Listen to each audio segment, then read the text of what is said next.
Welcome.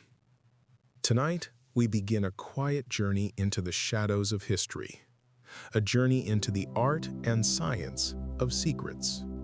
This is the story of cryptography, from the Greek words kryptos, meaning hidden, and graphein, meaning to write.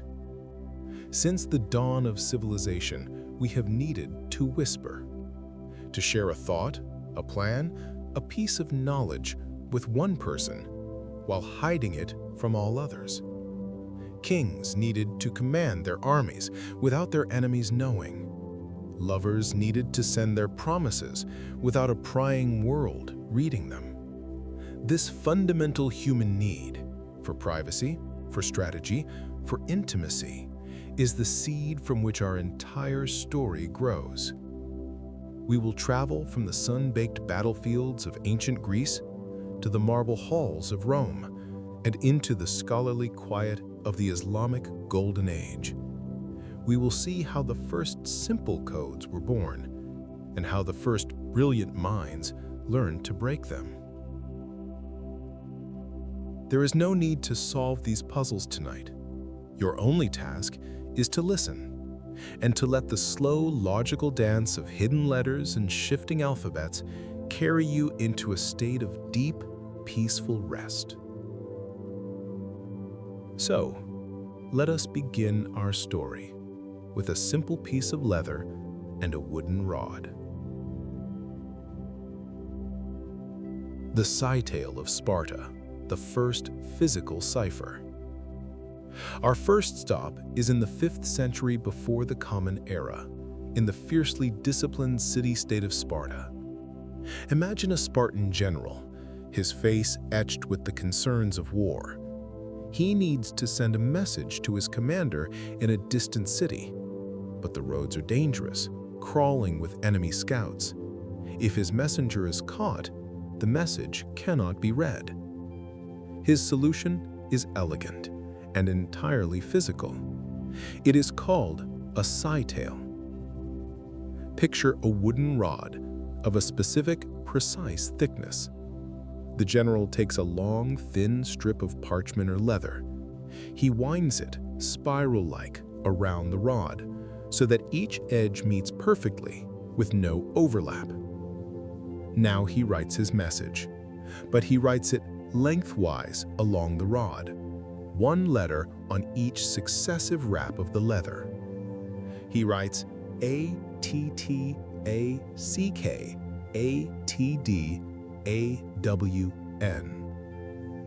Then he unwinds the leather strip. What does the messenger now carry?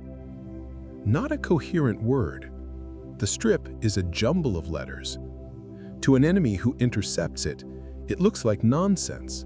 A, T, T, A, C, K, and so on. It is a secret disguised as chaos. The messenger travels his dangerous road. If he is searched, the strip reveals nothing. He reaches the other Spartan commander. This commander possesses a rod of the exact same diameter. He takes the leather strip and he carefully winds it around his own rod. As the leather spirals into place, the letters align. The message reappears, perfectly legible, along a single line. Attack at dawn. This was the principle of transposition. The letters themselves were not changed, but their position was scrambled, according to a pre-shared secret, the width of the rod. It was a cipher of physical symmetry, a secret held in a simple, shared object. It was one of the first simple codes born, and how the first brilliant minds learned to break them.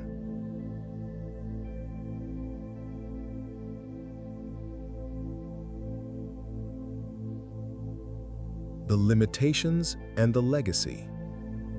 The citale was a powerful tool for its time, but it had a critical weakness. Its security depended entirely on the enemy not understanding the mechanism.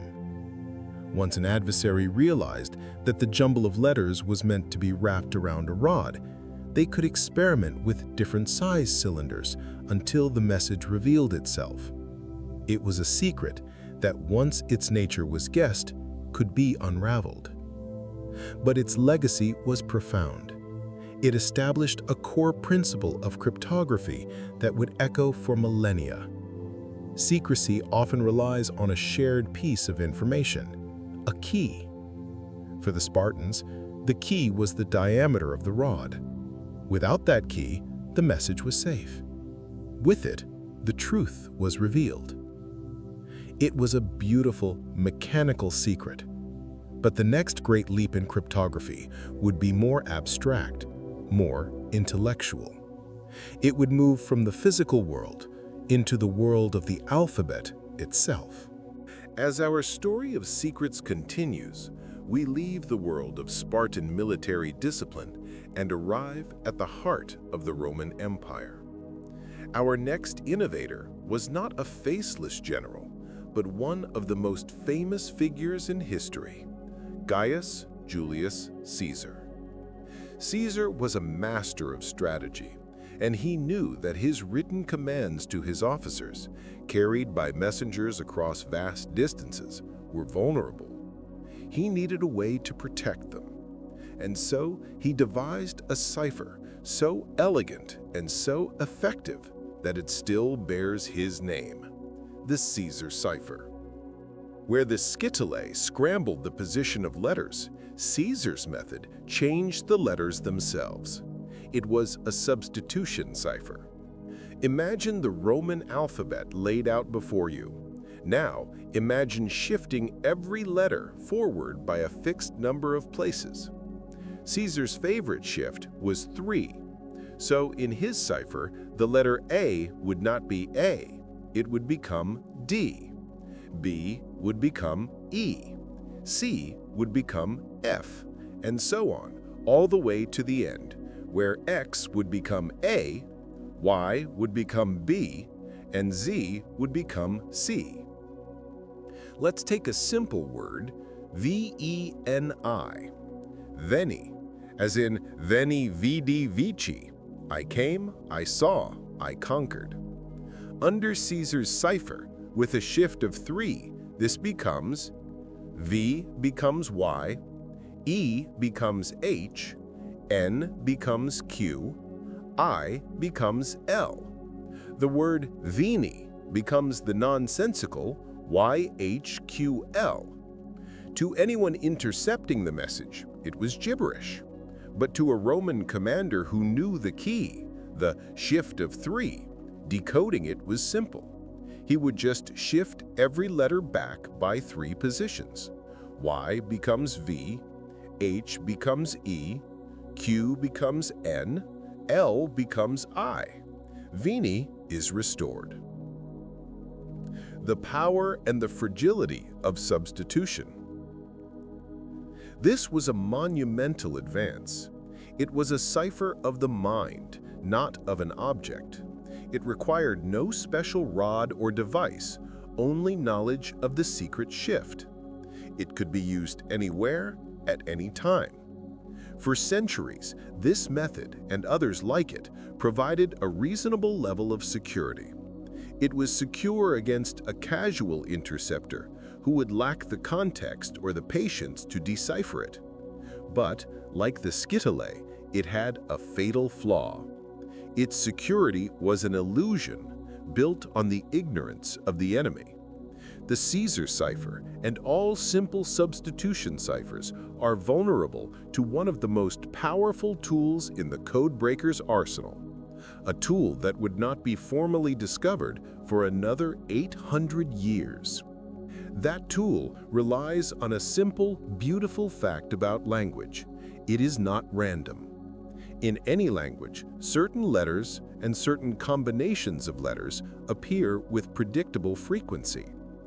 In English, the most common letter is E, followed by T, A, O, and I. The most common 2-letter combination is TH.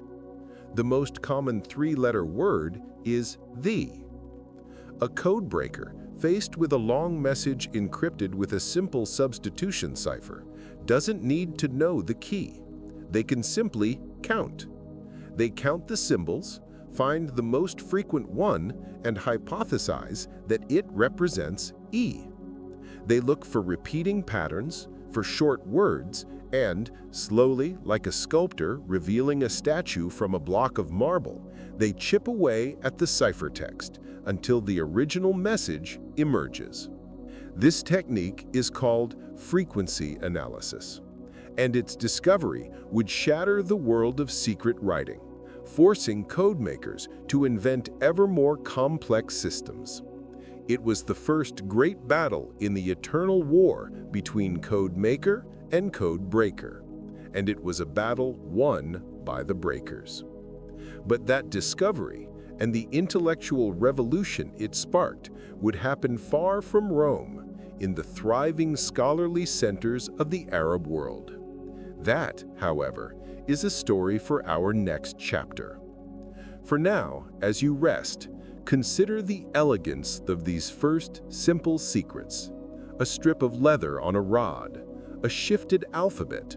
They are the humble beginnings of a story that would one day decide the fates of empires and, eventually, the security of our entire digital world. In our first chapter, we witnessed the birth of cryptography, from the physical transposition of the Spartan tale to the intellectual substitution of Julius Caesar's cipher. For over 1,000 years, these methods, and others like them, formed the bedrock of secret communication. Their security, however, was a kind of illusion, a fortress whose strength depended on the enemy not knowing where the gate was hidden. That illusion was about to be shattered, not on a battlefield and not in a royal court, but in the quiet, studious atmosphere of the House of Wisdom in 9th century Baghdad. This was the heart of the Islamic Golden Age, a time of unparalleled intellectual flourishing. And here, a scholar named Abu Yusuf Yaqub ibn Ishaq as-Sabah al-Kindi, whom we will simply call al-Kindi, made a discovery that would change the balance of power between codemaker and codebreaker forever. He realized that the greatest weakness of a cipher was not in its mechanism, but in the language it was meant to hide. He discovered the hidden rhythm within our words, and he learned to listen to its music. The scholar and the House of Wisdom. To understand al-Kindi's breakthrough, we must first understand his world. The Beit al-Hikmah, or House of Wisdom in Baghdad, was more than a library. It was the world's first great research institute. Scholars gathered here from across the known world, Muslim, Christian, Jewish, to translate the great works of the Greeks, Persians, and Indians into Arabic, and to push the boundaries of knowledge in mathematics, astronomy, medicine, and philosophy. It was a place of intense, cross-cultural intellectual exchange, and al-Kindi was one of its brightest stars. A true polymath, he wrote hundreds of treatises on everything from medicine and philosophy to music theory and optics. His mind was trained to see patterns, to find the underlying harmony in complex systems, and it was this very mindset that he would apply to the problem of secret writing.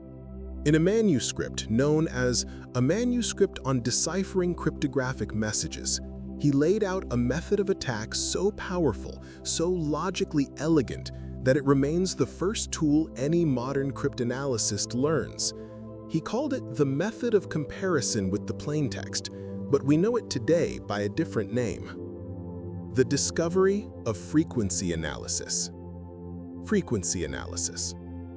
The principle is breathtakingly simple, yet its implications were revolutionary. Al-Kindi observed that in any given language, every letter does not appear with the same frequency. Some letters are workhorses, appearing constantly. Others are reserved for special occasions. This pattern is not random. It is a fundamental statistical property of the language itself. He meticulously documented this for Arabic. He noted that the letter Aleph, A, was by far the most common. Just as in English, the letter E is the king of the alphabet. Let's pause and consider this. Take a long passage of English text. Count every letter. You will find that E appears more often than any other. After E, you will find a predictable court of common letters: T, A, O, I, N, S, H, R. And at the other end of the spectrum, letters like Z, Q, X, and J are the rare jewels, appearing only occasionally. Al-Kindi's genius was to realize that this pattern persists even when the letters are disguised. Imagine you are an Arab codebreaker and you intercept a long message encrypted with a simple substitution cipher. The text is a sea of strange symbols, but you begin to count. You tally every symbol. Soon, you notice that one particular symbol appears far more often than any other. With a spark of insight, you hypothesize, this most frequent symbol must represent the most frequent letter in our language. It must represent Alif. You replace that symbol with A throughout the entire message. Suddenly, patterns begin to emerge. You see short, common words. You notice that a certain three-symbol word appears often, and it now starts with A. Could it be and or R? You test your hypothesis. You look for other patterns. The process is like watching a ghostly image slowly develop in a photographer's darkroom. With patience and logic, the entire message reveals itself, letter by letter, word by word. The secret is not in finding a key. The secret is in the unshakable statistical reality of language itself. The ciphertext, no matter how jumbled, still carries the heartbeat of the plaintext within it. Al-Kindi had found a way to listen to that heartbeat. The discovery of frequency analysis was an earthquake. It rendered every simple substitution cipher, including the once mighty Caesar shift, effectively obsolete for protecting any serious secret. A code that could be broken by anyone with patience, a pen, and a knowledge of their own language was no longer a secure code. This forced a fundamental shift. Codemakers could no longer rely on simple monoalphabetic substitution. They had to innovate. They began to develop more complex systems to defeat frequency analysis. They used multiple cipher alphabets, a method known as polyalphabetic substitution, which would not be widely used in Europe for another 600 years. They used nulls, meaningless symbols inserted to confuse the count. They used homophones, where common letters could be represented by multiple different symbols to flatten out the frequency distribution. Al-Kindi's discovery had sparked the first great cryptographic arms race. It was no longer a game of hide and seek. It was now a battle of wits, a duel between the codemakers' ingenuity in creating complex systems and the codebreakers' brilliance in finding their hidden flaws. The fortress of secrecy now had a permanent, visible crack in its wall, and for the next several centuries, the battle would rage, with codemakers building ever higher walls and codebreakers devising ever more clever ways to see over them. But that is a story for another time. For now, as you rest, consider the profound beauty of Al-Kindi's insight. He looked at chaos and saw order. He listened to noise and heard a song. In a world of hidden messages, he found a key that was hiding in plain sight all along, the very rhythm of our speech. The need for a new kind of secret. Welcome back to our story of secrets. We have traveled far, from the physical cipher of the Spartans to the intellectual shift of Caesar, to the statistical revolution of Al-Kindi that shattered simple codes for a millennium. For centuries after Al-Kindi, a slow, secret war raged between code makers and code breakers. Codes grew more complex, but the fundamental principles remained. Then the 20th century arrived, and with it, a new kind of war. A war of machines, of global communication, of unprecedented speed and scale. The old methods of secret writing, painstakingly done by hand, were no longer enough. Armies needed to communicate instantly across continents with absolute secrecy. The stage was set for a machine that would create a cipher so complex its inventors believed it to be unbreakable. The birth of a mechanical marvel. The Enigma was not born in a military lab, but in the world of commerce. In the aftermath of World War I, a German engineer named Arthur Scherbius patented a device designed to protect the confidential communications of businesses, banks, corporations, industrial giants. It was a box about the size of a large typewriter, made of wood and metal, with a typewriter keyboard on the bottom and the lamp board on the top, where letters would light up. But its heart lay in between. Its soul was a set of rotors. Imagine 3, or later 5, intricate discs, each about the size of a hockey puck, lined up on a spindle. Each rotor was wired internally so that an electrical signal entering on one side would exit on the other, but in a different, scrambled position. The letter A going in might come out as G, but here was the genius. After each key press, the first rotor would click forward one position, like the odometer in a car. So the next time you pressed A, the electrical pathway would be completely different. It might now come out as X. This was the critical advance. The Enigma was a polyalphabetic substitution cipher of unimaginable complexity. It didn't use one cipher alphabet or even 2. It used a constantly shifting, ever-changing cipher alphabet that would not repeat for thousands of characters.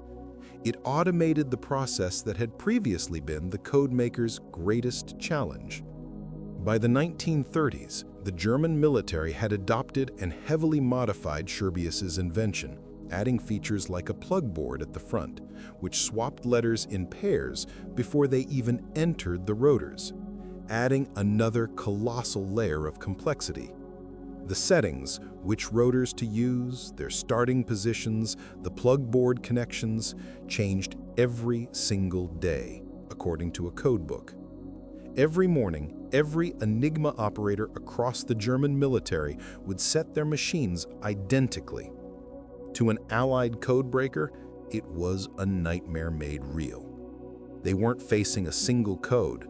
They were facing a new, unique, and astronomically complex code every single day. The number of possible settings was in the quadrillions, a number so vast it is difficult to comprehend. It was a lock with quadrillions of keyholes, and you had to find the right one before the sun set and a new lock was put in place. The illusion of invincibility. The Germans' faith in the Enigma was absolute. And why wouldn't it be? The mathematics were impeccable. From a theoretical standpoint, it was unbreakable. They operated under the comforting, logical certainty that even if the enemy captured a machine, which they did, without the daily settings, it was useless. The settings were the true secret. The machine was just a tool. Intercepted Enigma messages were known as Zimmermann, or ciphertext. To the codebreakers at Bletchley Park in England and elsewhere, these messages were a wall of impenetrable noise. A typical message might look like this: CDEQR, TYZAB, FGHKL, MNOPQ. There were no spaces between words, no punctuation, just a continuous, soulless stream of capital letters, a perfect manifestation of mechanical encryption. The sheer volume was overwhelming. Thousands of messages poured in every day from every branch of the German war machine: the Army, the Air Force, the dreaded U-boats that were strangling Britain in the Battle of the Atlantic. Each one was a secret, a piece of the enemy's plan, locked away in a box of spinning rotors and electrical circuits. The war was being decided by information, and the Allies were deaf. The unbreakable machine had given the Axis powers a seemingly insurmountable advantage.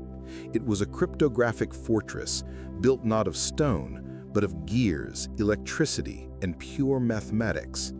Its walls were considered too high to scale, its doors too strong to break. But fortresses, no matter how strong, have weaknesses. Sometimes the weakest point is not in the stone, but in the people who walk the halls. And the Enigma had a flaw, a tiny, almost insignificant flaw born from the need to avoid error. A flaw that would require a mind of unparalleled brilliance to find and to exploit. But that discovery and the story of the men and women who made it is a tale for our next chapter. For now, as you rest, consider the Enigma, not as a historical artifact, but as a concept, the pursuit of perfect secrecy, the belief that logic and machinery can create an impenetrable veil. It is a powerful, almost hypnotic idea. Let the steady, rhythmic clicking of its imagined rotors be a mantra for your mind, a complex and orderly sound to guide you into a deep and untroubled sleep. The Sanctuary of Secrets. We have witnessed the rise of the Enigma, a mechanical Goliath that promised its creators absolute secrecy. A machine that encrypted the plans of the Third Reich in a shroud of billions of possibilities every single day. By the early years of the Second World War, this promise seemed a reality. The Allies were listening, but they could not hear. They were intercepting thousands of messages, but they could not understand. This is the story of how that silence was broken, not by a single genius, but by a collective of the most brilliant, eccentric, and determined minds Britain could gather. Their battlefield was not a field of mud and trenches, but a sprawling, slightly shabby Victorian estate in the English countryside, Bletchley Park.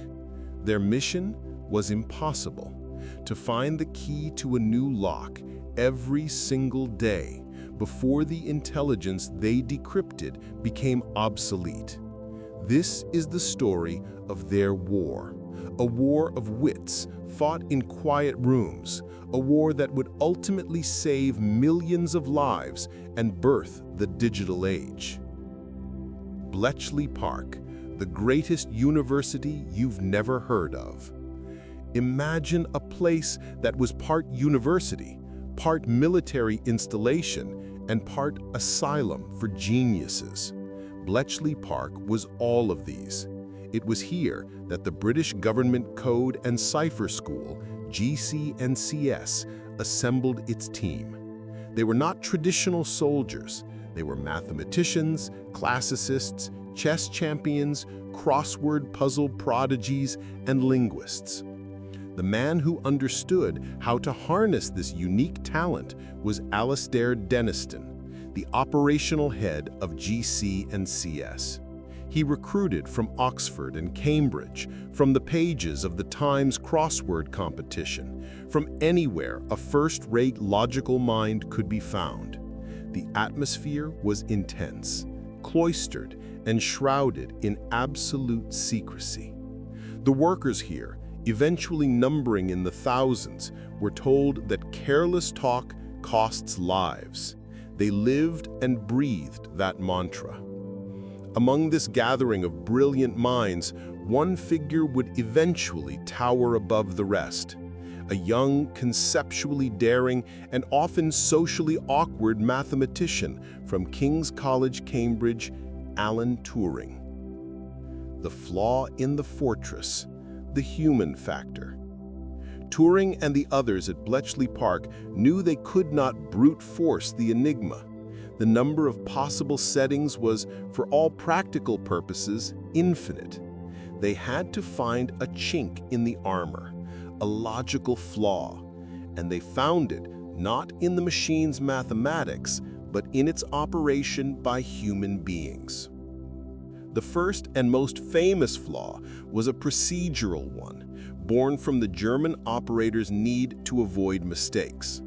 The daily settings for the Enigma were distributed in code books. To send an encrypted message, an operator would first set his machine to the day's base settings. Then, he would randomly choose a new 3-letter setting, his own unique message key for that specific message. He would encipher this message key twice using the base settings and send it at the start of his encrypted message.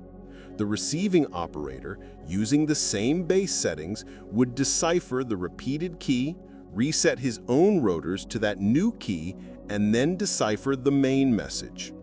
This double encipherment was meant to prevent errors in transmission, but it created a catastrophic pattern. If an operator chose a lazy message key, like AAA, or his girlfriend's initials, CDE, he was creating a vulnerability. But even if he chose a truly random key, like RZM, he was still enciphering it twice. So the ciphertext for the message key might be JKI, JKI. The codebreakers could look for these repeated 3-letter sequences at the start of messages. It was a handle, a tiny, fragile handle on an otherwise smooth wall. The Polish foundation, the bomba. It is crucial to pause here and acknowledge a debt.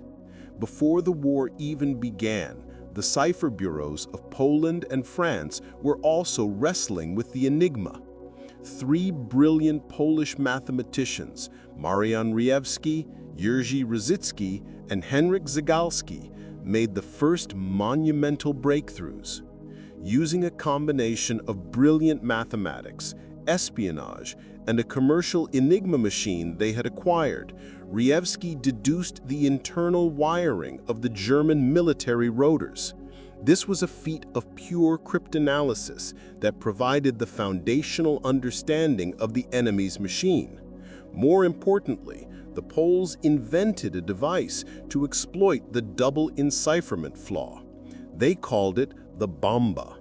It was an electromechanical contraption, a room-sized assembly of 6 sets of Enigma rotors that could test possible settings at a speed impossible for a human.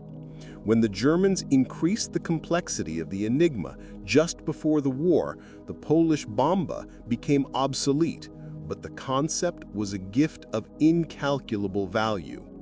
In July 1939, with war looming, the Polish Cipher Bureau shared all their knowledge, their replicas, and their designs for the bomba with their British and French allies. It was the spark that lit the fuse at Bletchley Park. Turing's brilliance, the bomb. Alan Turing took the Polish concept and transformed it. His version, the bomb, was not a direct copy. It was a fundamental reimagining. The Polish bomba relied on the message key flaw. Turing's bomb was more powerful and more general.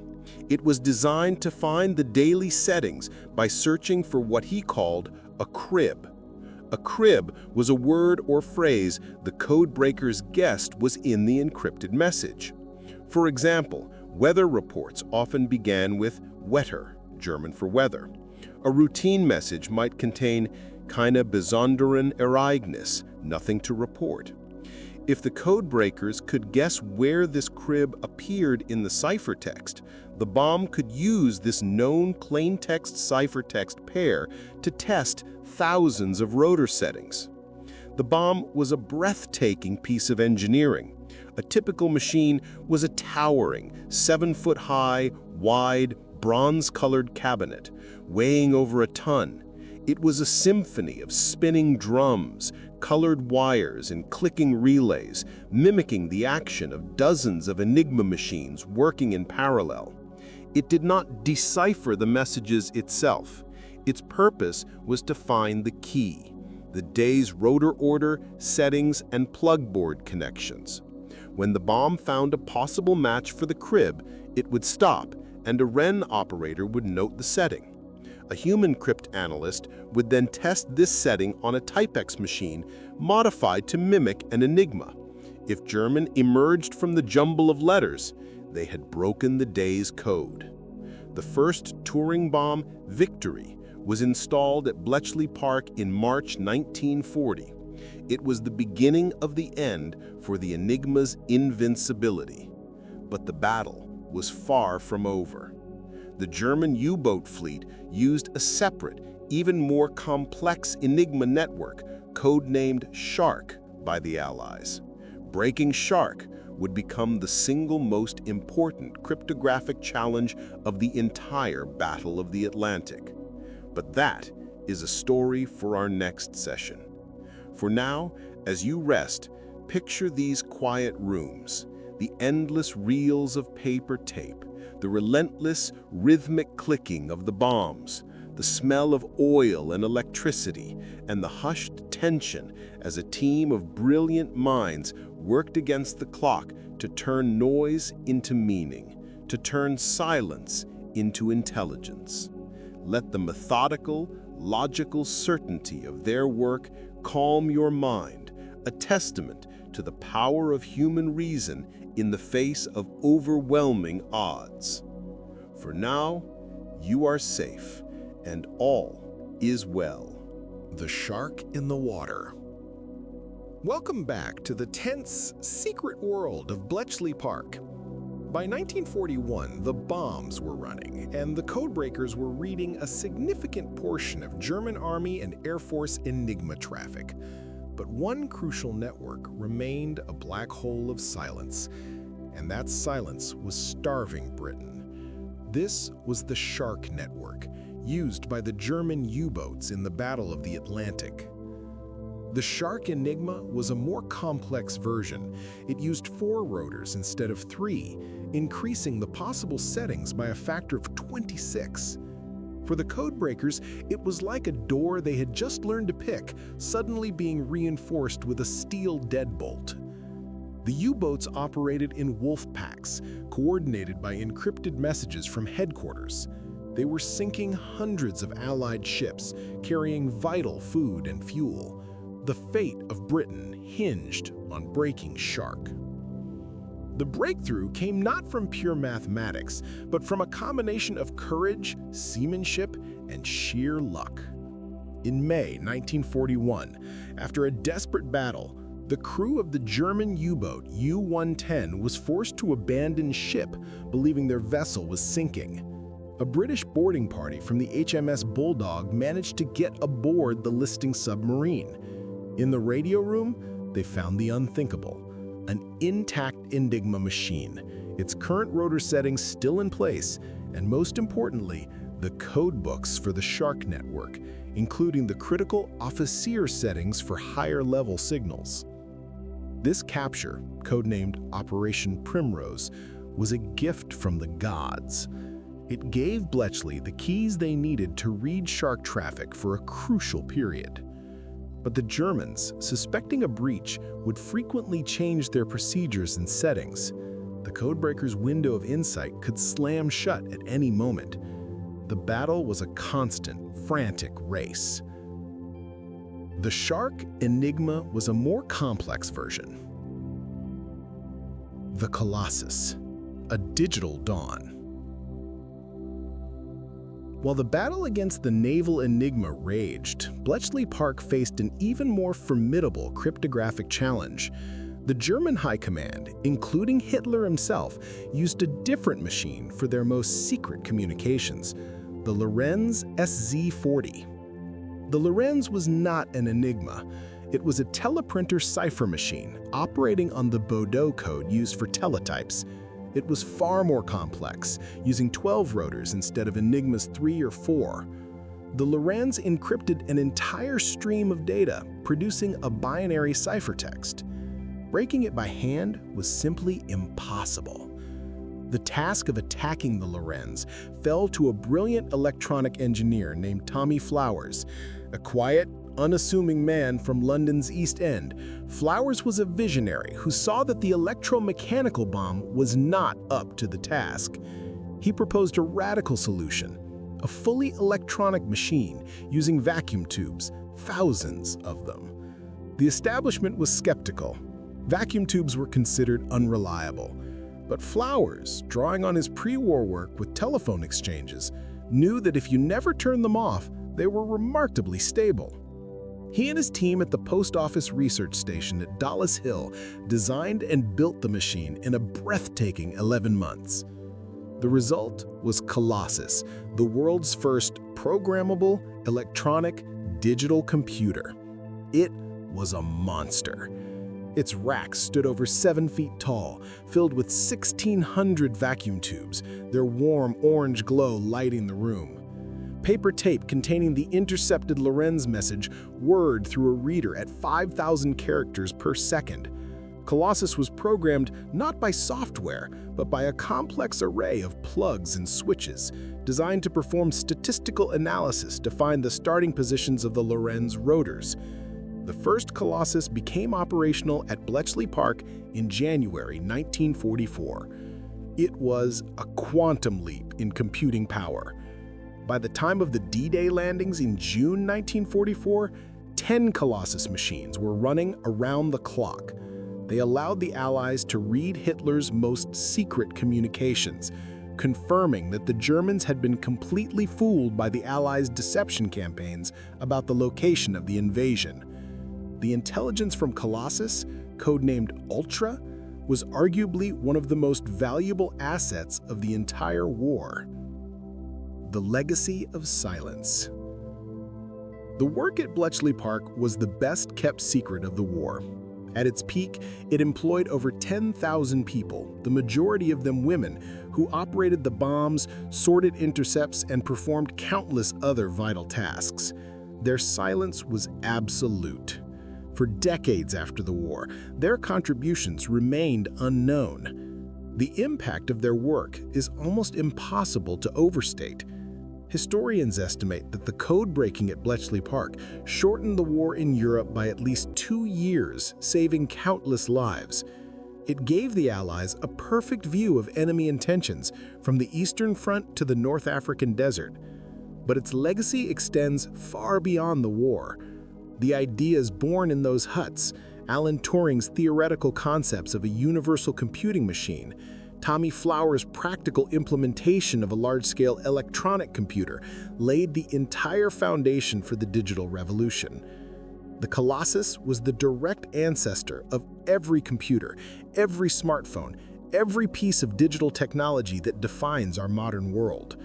The need to break a code gave birth to the machine that would build a new world. As this part of our story draws to a close, we have witnessed the fortress of Enigma fall. We have seen the dawn of the computer age, but the story of cryptography does not end here.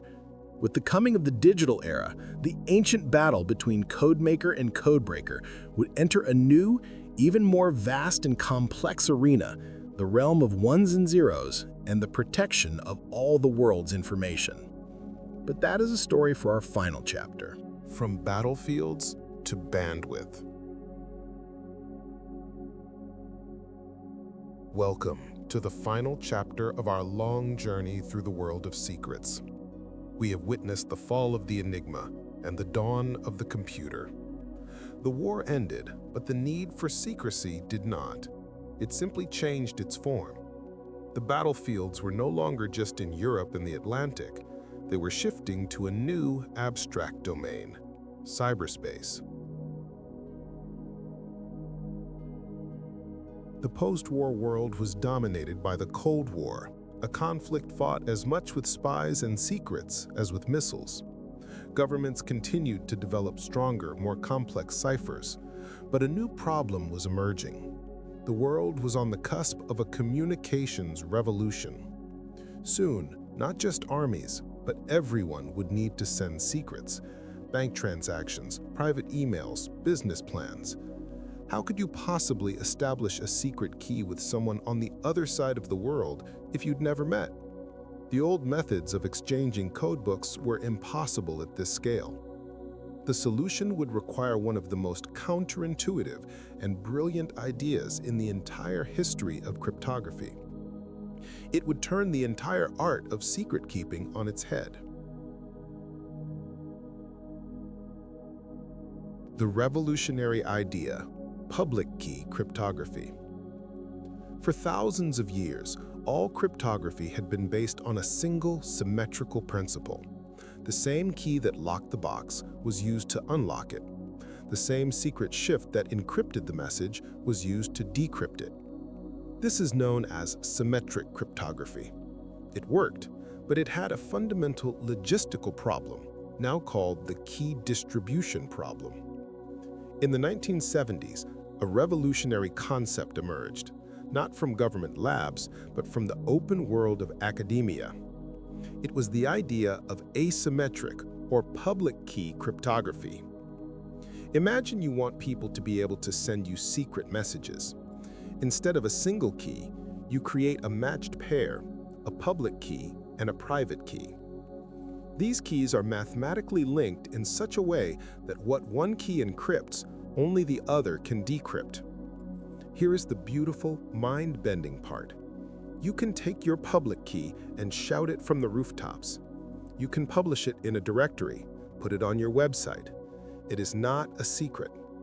If someone wants to send you a secret message, they simply encrypt it using your widely available public key. Once encrypted, the message becomes a locked box, and the only key in the entire universe that can open that box is your secret, closely held, private key. It's like a magical lockbox. You can give out thousands of identical open locks, your public key. Anyone can use one of these locks to snap a box shut. But once locked, only you, with your single, unique key, your private key, can open it. You never have to worry about securely sharing a secret key ever again. This concept was first publicly described by Whitfield Diffie and Martin Hellman in 1976. It was a theoretical breakthrough of staggering importance, but a practical implementation was still needed. The algorithm that secures the internet, RSA. In 1977, a team of 3 MIT researchers, Ron Rist, Adi Shamir, and Leonard Adelman, found that practical implementation. They created the RSA algorithm, named for their initials. RSA's security is based on a deceptively simple mathematical problem, the difficulty of factoring large numbers. It is easy to multiply 2 large prime numbers together. But if you are only given the product, it is excruciatingly difficult, and with today's computers, practically impossible to figure out which 2 prime numbers were multiplied to create it. In RSA, your public key is that large product.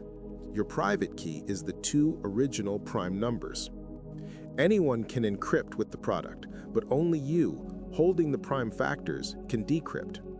The security of our digital world, of online banking, e-commerce, and secure messaging rests on the assumption that factoring very large numbers will remain a hard problem for computers. This was the final critical piece. Public key cryptography, with RSA as its workhorse, solved the key distribution problem and made secure communication on a global scale possible. It was the transition of cryptography from a tool of spies and soldiers to a fundamental utility of everyday life. And so, the race continues, just as it did between Al-Kindi and the codemakers of old. Today, codemakers rely on the hardness of problems like factoring, but code breakers are always advancing. The next frontier is quantum computing. A large-scale, fault-tolerant quantum computer running an algorithm developed by Peter Shor in 1994 could theoretically break RSA by factoring large numbers with ease. This is not science fiction, it is a clear and present danger on the cryptographic horizon.